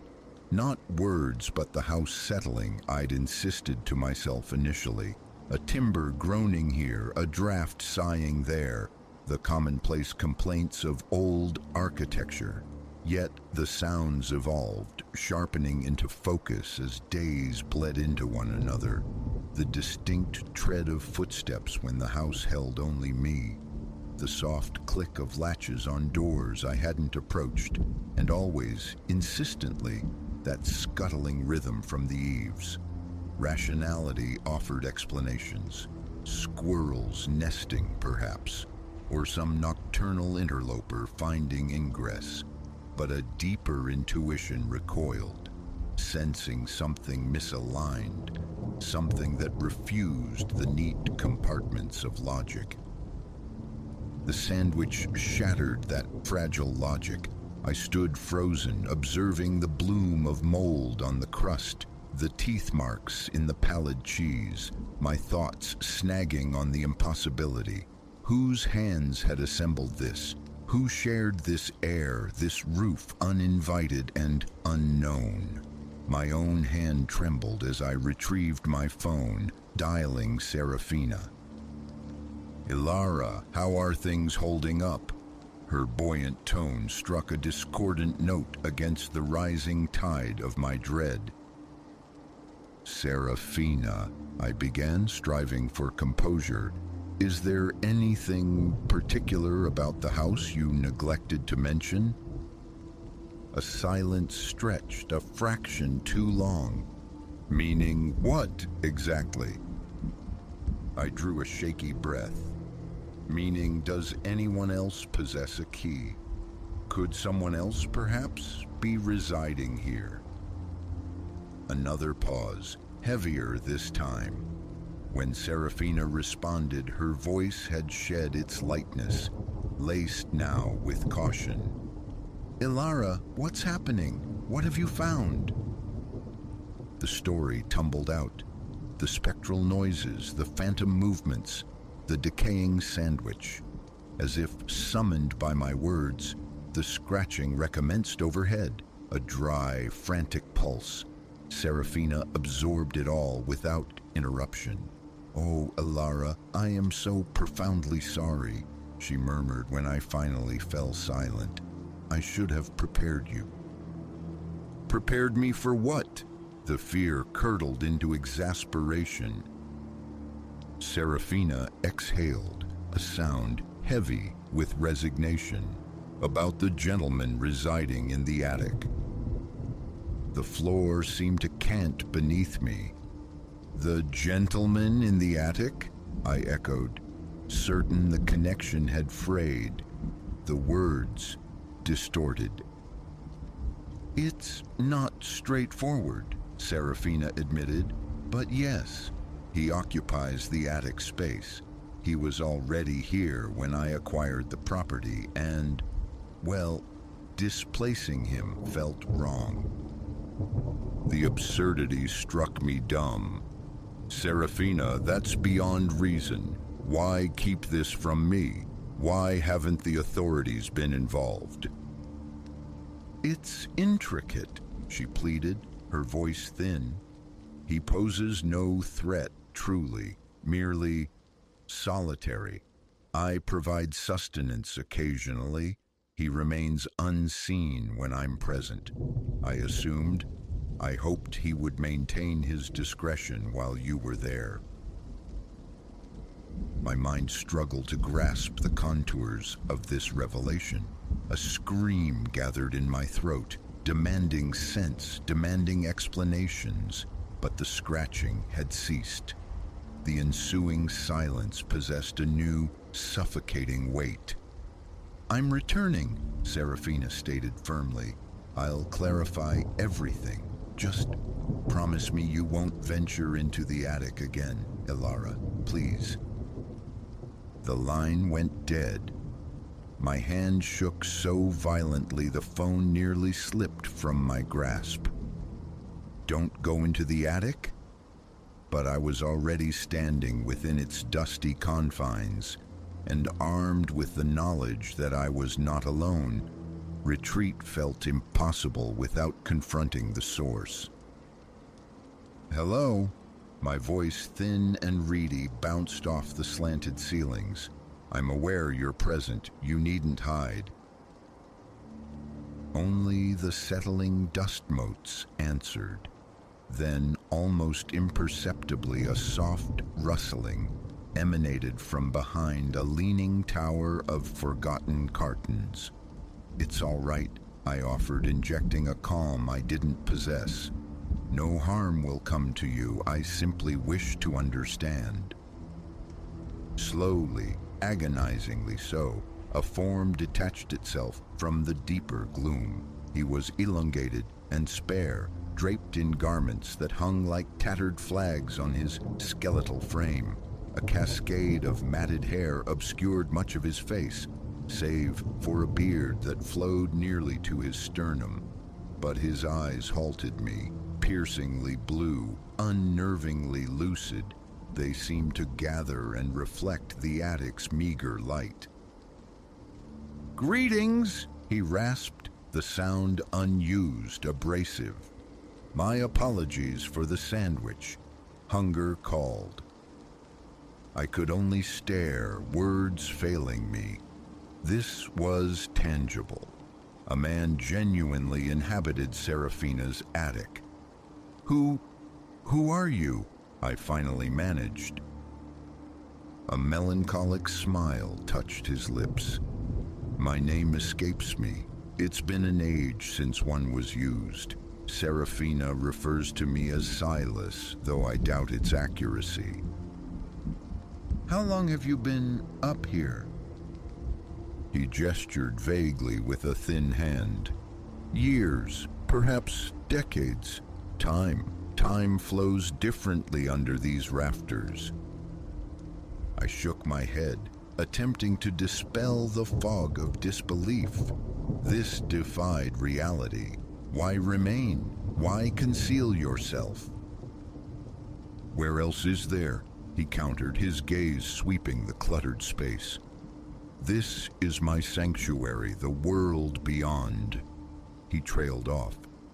It holds no place for me now. As he spoke, a peculiar phenomenon occurred. The air immediately surrounding him seemed to waver, like heat rising from asphalt. His movements possessed a fractional lag, as though reality itself strained to keep pace. What are you? I whispered, an involuntary step carrying me backward. His smile deepened into wistfulness. I'm no longer certain. A man I believe once. Now, something else. Something interstitial. The instinct to flee screamed within me, yet an opposing force held me fast. Was it mere curiosity, or the profound desolation shimmering in those luminous eyes? "Why did Serafina permit you to stay?" I asked. "She perceived me," he stated, "the simplicity profound. Truly saw, and she did not recoil. She conversed with me, brought sustenance. She reminded me of humanity." While he uttered this, his form seemed to flicker, solidifying one instant, becoming almost translucent the next. I blinked, convinced my eyes were deceiving me. "Forgive my intrusion upon your peace," he went on. "I endeavor to remain unobtrusive when others visit, but it has been so long since I spoke with anyone besides Serafina. My vigilance lapsed." His apology resonated unexpectedly. Beneath the fear, beneath the sheer impossibility, a strange current of empathy flowed towards this lost entity. "It's forgiven," I heard myself reply. "I comprehend." And remarkably, I did. My own existence often felt out of sync, unseen by the bustling world. How different truly was I from this man, this being suspended between states. We remained there for hours, cocooned in the attic's dusty embrace. He shared fractured memories, hazy recollections of a past life. A scientist, he thought, one who toyed with the fabric of space-time. An experiment had fractured his anchor to conventional reality. As dawn bled through the grimy window panes, painting the dust motes in ethereal hues, the sound of the front door opening drifted upwards. Serafina had returned. "You ought to descend," Silas murmured. "Thank you for the conversation. It was restorative." I nodded, a sudden reluctance to leave tightening my chest. "Will you be all right?" He smiled, and for a fleeting moment, youth flickered across his features. "I am perpetually all right. That in itself is part of the affliction." Descending the stairs, my thoughts swirled like the dust I'd left behind. Serafina stood in the kitchen, her expression etched with fatigue and concern. "Elara, I am so dreadfully—" she started, but I raised a hand, halting her. "It's all right, Serafina," I said. "I understand now." Her eyes widened slightly. "You do?" I nodded slowly. "I spoke with him. He's not what one would anticipate." Serafina's features softened. "No, he isn't. Are you coping with this? I realize it's quite overwhelming." My mind conjured the image of Silas in the attic, marooned between dimensions, solitary, yet tethered. I considered Serafina's quiet compassion and the unforeseen bond I'd felt. "Yes," I affirmed, the word settling into place. "I believe I am." In the subsequent weeks, my path led me back to Serafina's house, with increasing frequency. Sometimes I carried offerings of food to the attic. Other times I simply sat, conversing with the man who bore no name. With each visit, fragments of his existence emerged, illuminating the peculiar half-life he endured. And with each departure, I carried away a renewed sense of wonder at the connections forged in this life, however improbable or strange their origins. Silas, the man in the attic, remained an enigma, an anomaly. yet he served as a living testament to the vast, unseen dimensions of existence. He was proof that sometimes the most meaningful bonds arise from the least expected encounters. As for Serafina's house, it transcended mere bricks and mortar. It became a haven, a place where the impossible breathed, where solitude could be eased by the simple grace of acknowledgement. And the scratching from above, it transformed into a familiar, almost comforting sound, a reminder that true solitude is perhaps the greatest illusion of all.